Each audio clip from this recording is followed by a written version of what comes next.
The story of Ibrahim and Ismail alayhi salam.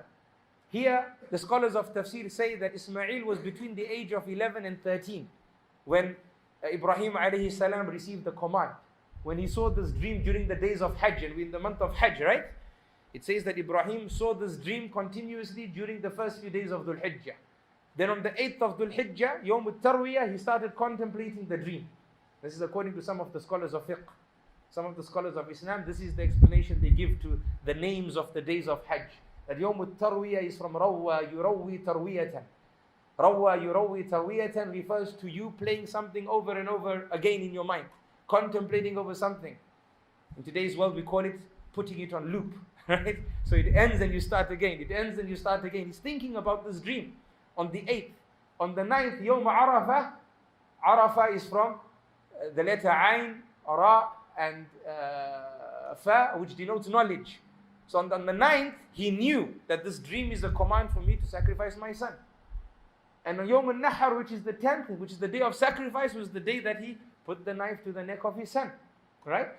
But subhanallah, when Allah tells us about this whole conversation in Surah Safat, Allah doesn't say that he understood the dream and he told his son, let's go.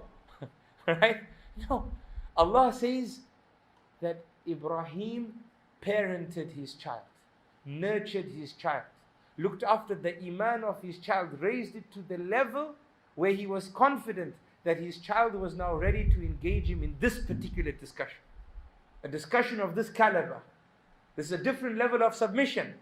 I'm going to tell my child that I'm going to put a knife to your neck and sacrifice you. And I need to be confident that when I tell him this, he's not going to run away from Allah, but he's going to embrace Allah.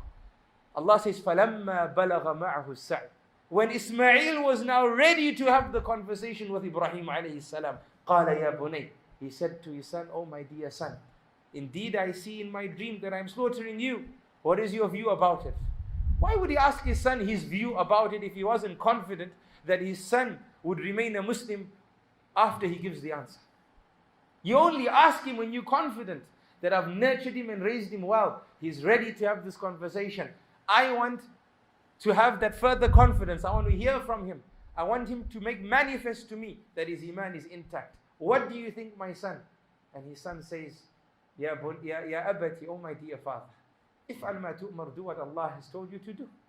It's not easy, my dear father, but inshallah you will find me from the patient, because you taught me that if Allah brings me to it, Allah will take me through it.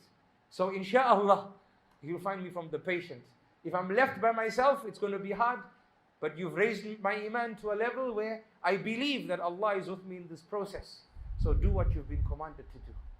This is parenting, brothers and sisters in Islam. And this is parenting in practice, taking from the stories in the Qur'an. We have parental philosophies being shared within the story. All we have to do is contemplate.